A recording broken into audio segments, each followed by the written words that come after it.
Rabbi Akiva, on en a parlé il n'y a pas très longtemps. Rabbi Akiva est le maître de la tradition orale. On dit que tous les textes du Talmud sont à l'iba de Rabbi Akiva, doivent se coordonner avec les opinions de Rabbi Akiva. Je voudrais vous raconter une histoire.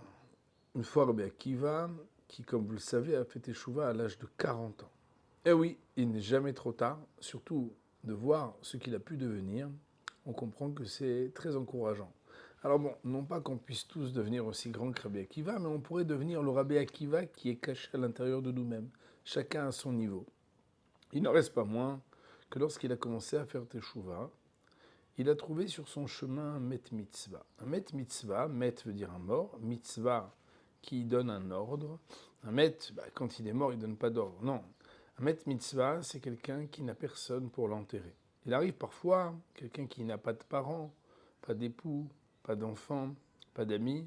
Ça peut être un converti, ça peut être quelqu'un qui est rescapé de la Shoah. Peu importe, en tout cas, à son époque, il avait rencontré un met mitzvah. Et il fallait qu'il l'enterre. Et lui pensait bien faire. Il pensait bien faire. Et il l'a pris sur ses épaules, il a marché des kilomètres.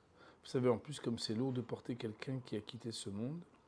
Et jusqu'à ce qu'il arrive à une ville pour l'enterrer, mais à ce moment-là, il demande quand même les halachot. Il n'était pas encore bien religieux.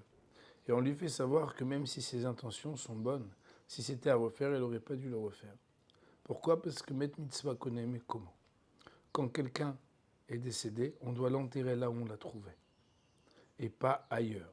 Bien évidemment, il y a des lois précises qu'il faudra prendre et ne pas prendre au pied de la lettre ce que je suis en train de vous dire. Mais dans ce cas précis, il était interdit formellement de porter cette personne.